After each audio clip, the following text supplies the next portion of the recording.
Good afternoon, everyone. We're going to start with the U.S. press. We're going to take 2 from the U.S., we'll take 2 from international, and then we'll go from there depending on the secretary. So let us start with... Now, hold on, John. Sir. I'm going to talk first. Roger that. It is great to be here at NATO with 31 allies, also with my wife, Jenny, who's been meeting with families of U.S. troops, both here in Germany, and we're heading to Poland right after this as well. That's what this is all about for me, for President Trump, and the Defense Department. I also want to express a special thanks to the Secretary General Ruta, for your boldness, for your friendship, for your leadership, and most especially for your urgency of the matter at hand, which is great to see from the leader of NATO. Look forward to working very closely with him and his team. And before we're talking about what we've done at the ministerial, I want to reaffirm a few things from this podium. First, as we see it, NATO's strategic objectives are to prevent great power conflict in Europe, deter nuclear and non-nuclear aggression, and defeat threats to treaty allies should deterrence fail. Second, the U.S. is committed to building a stronger, more lethal NATO. However, we must ensure that European and Canadian commitment to Article 3 of this treaty is just as strong.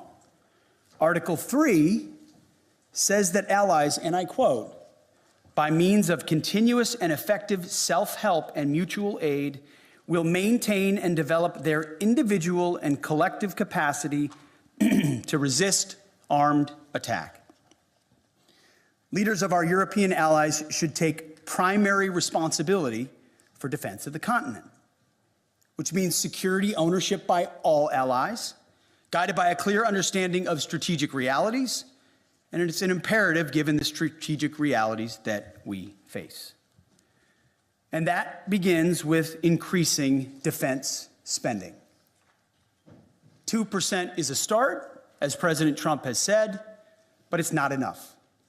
Nor is 3%, nor is 4%, more like 5%. Real investment, real urgency. We can talk all we want about values. Values are important. But you can't shoot values. You can't shoot flags, and you can't shoot strong speeches. There is no replacement for hard power. As much as we may not want to like the world we live in some cases, there's nothing like hard power. It should be obvious that increasing allied European defense spending is critical, as the President of the United States has said. Also critical is expanding our defense industrial base capacity on both sides of the Atlantic. Our dollars, our euros, our pounds must become real capabilities. The U.S. is fully committed under President Trump's leadership to pursue these objectives in the face of today's threats. Yesterday, I had a chance to attend the Ukraine Defense Contact Group. Today, participated in both the NATO Ministerial and the Ukraine Council. In both, we discussed Russia's war of aggression against Ukraine. I had the chance to brief allies on President Trump's top priority, a diplomatic, peaceful end to this war, as quickly as possible, in a manner that creates enduring and durable peace. The American Defense Department fully supports the efforts of the Trump administration. And we look to allies to support this important work with leading on Ukraine security assistance now through increased contributions and greater ownership of future security assistance to Ukraine. To that end, I want to thank my UK counterpart, Defense Secretary John Healey, for hosting this Ukraine Defense Contact Group and for his leadership on support of Ukraine. President Trump gave me a clear mission: achieve peace through strength, as well as put America first, our people our taxpayers, our borders, and our security. We are doing this by reviving the warrior ethos, rebuilding our military, and reestablishing deterrence. NATO should pursue these goals as well. NATO is a great alliance, the most successful defense alliance in history. But to endure for the future, our partners must do far more for Europe's defense.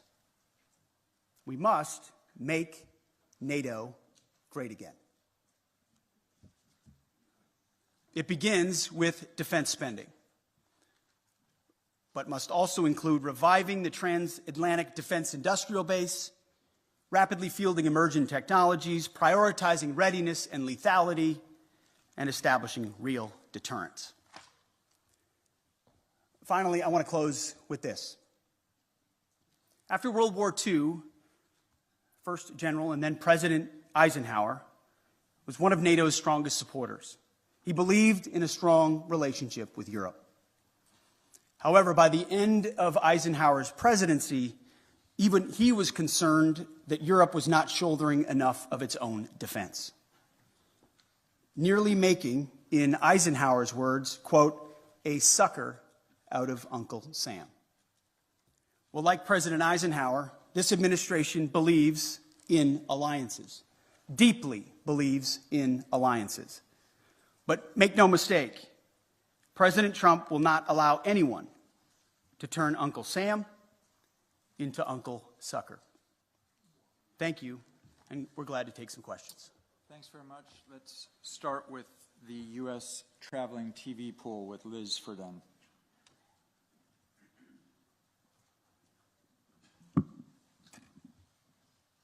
Thank you, Secretary Hegseth. You have focused on what Ukraine is giving up.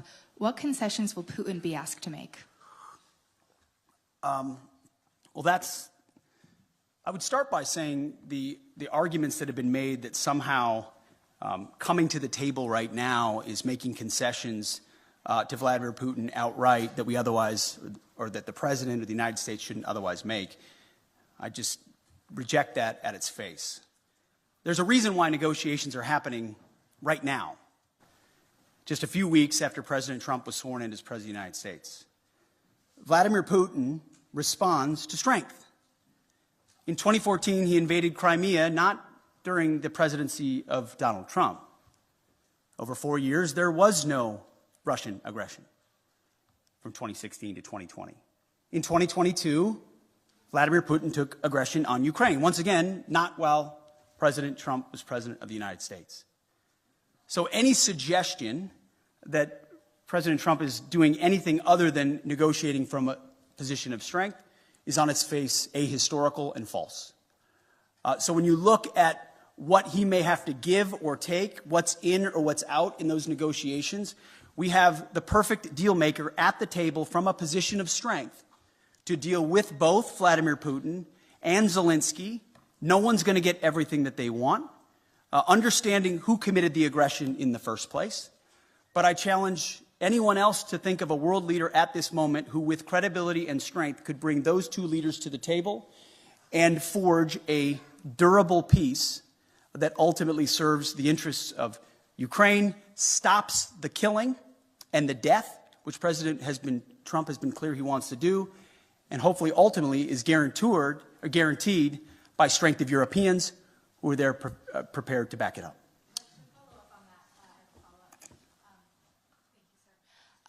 Why not invoke Article 5 then for the NATO peacekeeping forces that could potentially be deployed? How does that deter President Putin?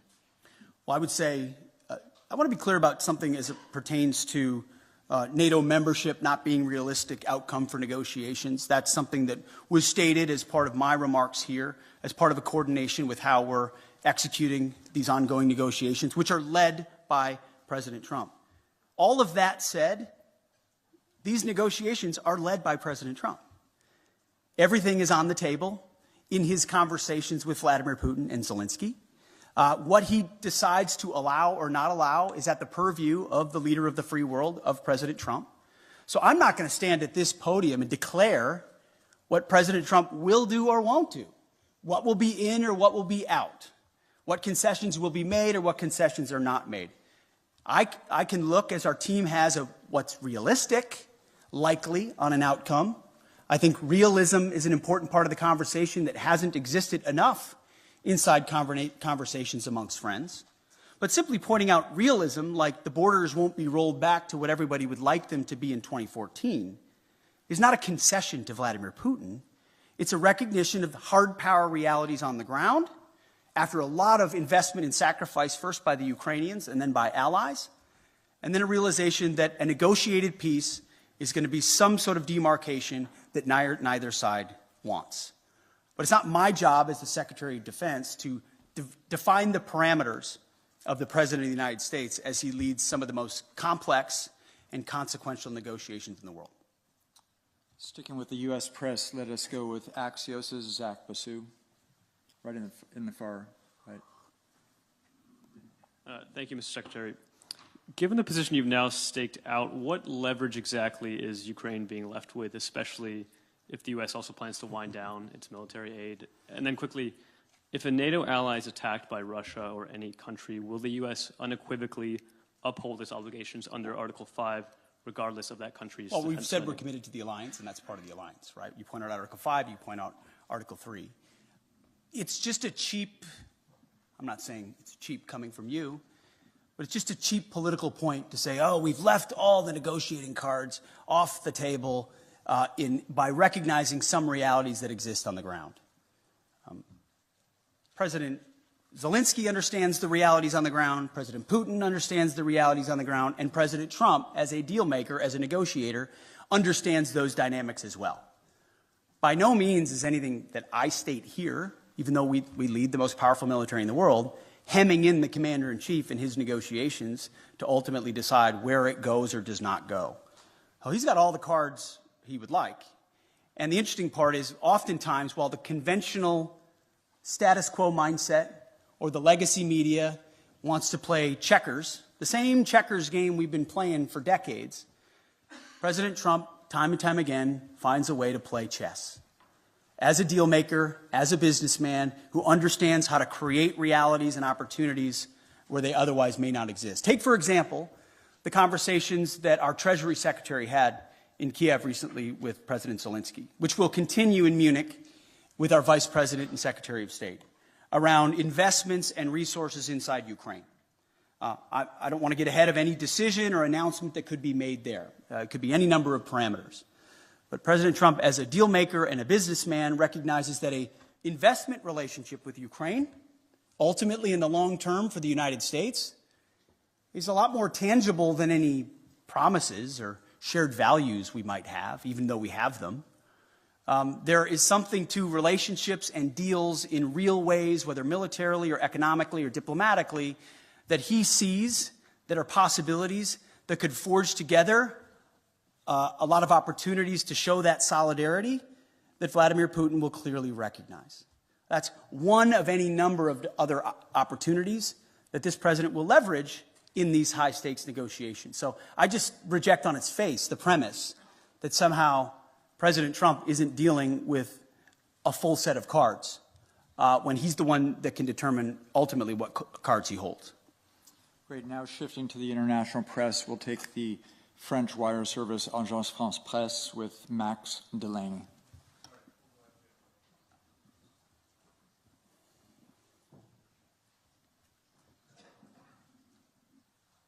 Thank you very much. Secretary of Defense, you've spoken about trying to force both Putin and Zelensky to the table. Can you give a guarantee that no deal will be forced on Ukraine that they do not want to accept, and also that you will include Europe in the negotiations about an issue that concerns European security? And can you tell us whether the US will continue to supply arms to Ukraine during any negotiations? Well, to the first part of your question, that's not ultimately my decision. The President will lead these negotiations alongside our Secretary of State, our National Security Advisor, and numerous other officials that will be involved. And ultimately, we've played our role in talking to our NATO allies about what that would look like. President Trump, I want to point out, I've got the truths right here that he posted, called both, in case we missed it, Vladimir Putin and President Zelensky. Called them both. Any negotiation that's had will be had with both. I also am very encouraged by what the Secretary General has said here. Clearly attuned to the realities of the moment, the need for peace, and that the NATO alliance and European members will play a role in that. Ultimately, President Trump speaking to those two countries is central to the deal being made, but it affects a lot of people, of course. So I'm not going to be involved in those intimate diplomatic negotiations. That's for the pros atop the Trump administration who do diplomacy and negotiations. Ultimately, as security assistance, we have continued to provide what has been allocated. I think it would be fair to say that things like future funding, either less or more, could be on the table in negotiations as well. Whatever the president determines is the most robust carrot or stick on either side to induce a durable peace, understanding, obviously, the motivations that Vladimir Putin has had on Ukraine for quite some time. Thank you. We'll have a second international press outlet. We'll go with the German paper Frankfurter Allgemeine Zeitung with Dr. Thomas Kutschka.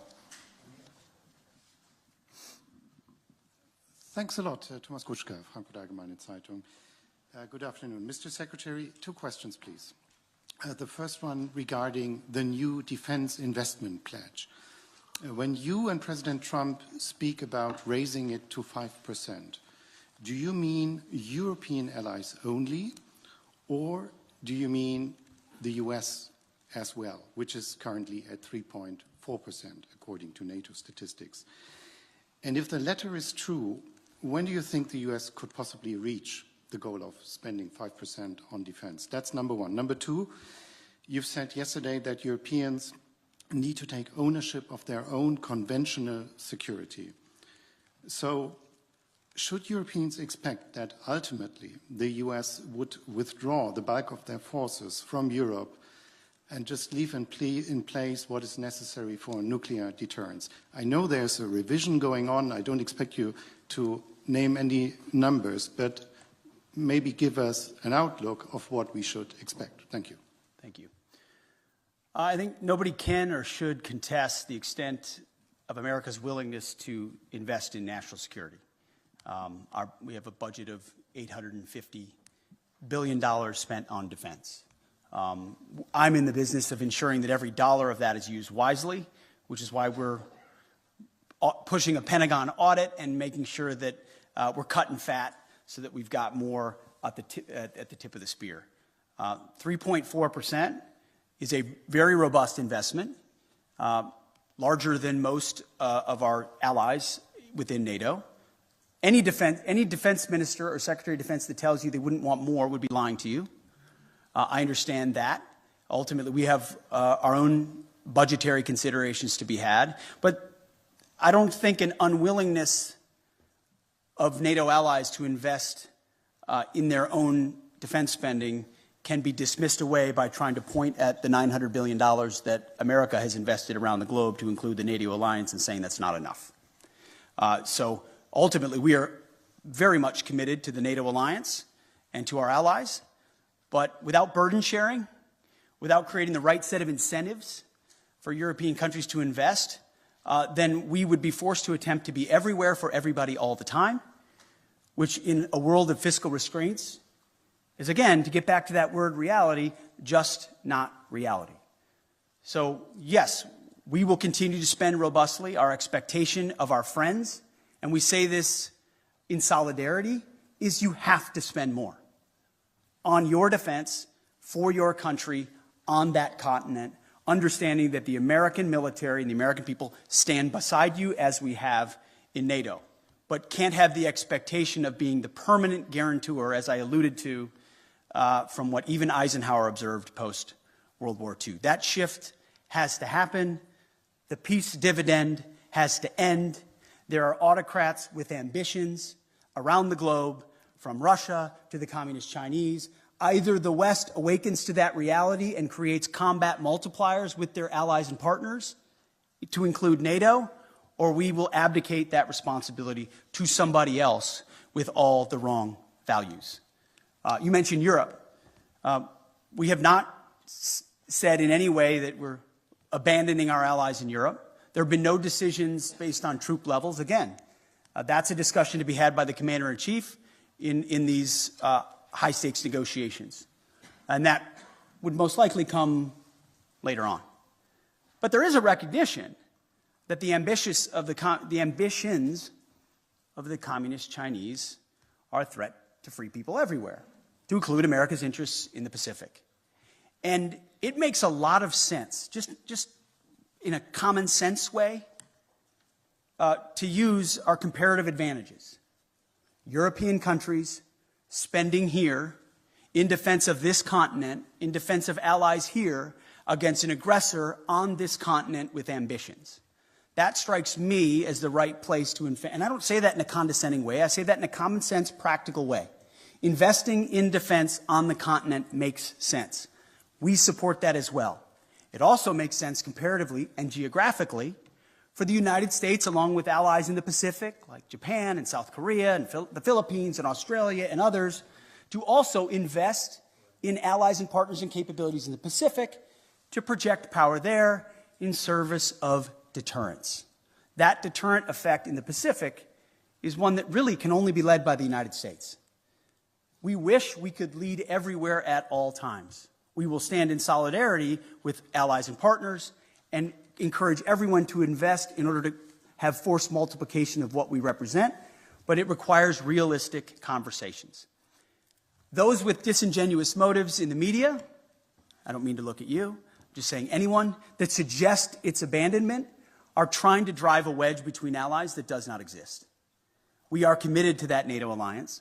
We understand the importance of that partnership, but it can't endure on the status quo forever in light of the threats we face and fiscal realities. Europe has to spend more, NATO has to spend more, has to invest more, and we're very encouraged by what the Secretary General has said, and frankly, behind closed doors, what a lot of our allies have said as well, acknowledging that reality. And that's why when I say make NATO great again, it's what President Trump set out to do in 2017. The press said President Trump is abandoning NATO. He's turning his back on our NATO allies. That's what the headlines read in 2017 and 2018. What actually happened? That tough conversation created even more investment to the point where now almost every NATO country is meeting the 2% goal that was said to be egregious when he first said it. Now European countries are stepping up, and President Trump continues to ring the alarm bell that even more investment is required considering where we are. So suggestions of abandonment otherwise continue to be disingenuous, and we are proud to be part of this alliance and stand by it. Sir, I'll take a couple more. Sure. Why don't we take one from a U.S. outlet and one from an international outlet? With the U.S. outlet, pardon me, sir, what we're going to take from the U.S. is Logan Rattick from Newsmax, please. You talked about expanding the defense industrial base and also expediting foreign military sales. Can you expand on that a little bit and how important that is to NATO? Well, one of the self-evident conclusions of the war in Ukraine was the underinvestment that both the European continent and America has had, unfortunately, in the defense industrial base. The ability to produce munitions, emerging technologies, rapidly and field them, was a blind spot exposed through the aggression against Ukraine. Ukraine has responded to that, as we've had a chance to listen to a great deal. Europe is responding to that, and so is America. We have to do more to ensure, whether you call it the arsenal for democracy or defending the free world, if America can't build and export and build and provide rapid capabilities because we're too stale or static or bureaucratic or the Pentagon is bloated, then we're not able to field the systems we need in the future. So deep and dramatic reforms are coming at the Defense Department with the leadership of President Trump to ensure that we're investing robustly in our defense industrial base. A great example is shipbuilding. We need to vastly increase our ability to build ships and submarines, not just for ourselves, but to honor obligations to our allies as well.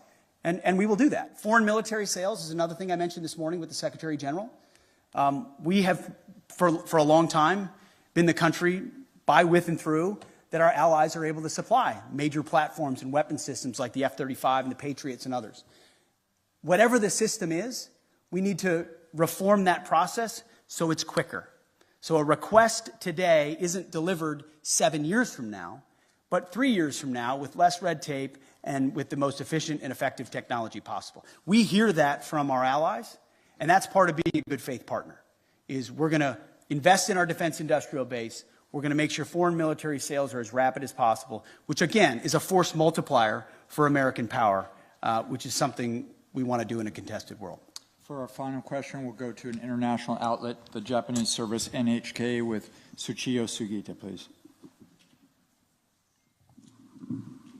Sachio from NHK, the Japanese TV station. Thank you very much. I would like to ask about China. As you mentioned that U.S. will be prioritizing in deterring China. What role will you be expecting like Japan and IP4 countries to play in this context? Sure. I mean, first of all, I would point out that President Trump has expressed a strong relationship with Xi Jinping. We don't have an inevitable desire to clash with China. There's a recognition that there are divergent interests which lead to a need for strength on the American side to ensure our interests are advanced, and that ultimately any aggression is deterred. That's a real thing, but we don't feel like conflict is inevitable and certainly don't seek conflict with China, and that's why President Trump has that good relationship with Xi Jinping. But it was prudent for us to work with allies and partners in the Pacific to ensure that that deterrence, hard power deterrence, not just reputational, but reality, exists. And that's why a lot of my first phone calls as Secretary of Defense were to Pacific allies, to Australia, to Japan, to South Korea, to the Philippines, and others, and will continue, because that, just as this alliance in Europe is critical, working by, with, and through allies and partners in that region who understand the reality of the ascendant Chinese threat will be critical. It can't be America alone. It won't be America alone if we are to deter that. So it is a focus. I've articulated that from day one. America achieves strength, whether it's in peace through the Ukrainian conflict or deterring it in the Pacific through strength. There's a reason why Donald Trump emphasizes peace through strength at every moment. My job alone as the Secretary of Defense is to ensure he has the strongest, most capable, most lethal military possible. Heaven forbid we have to use it. It's meant and built for deterrence. But if we have to, we can close with and destroy our enemies and bring our men and women home with success as quickly as possible. Thank you very much for being here. Thank you, everyone.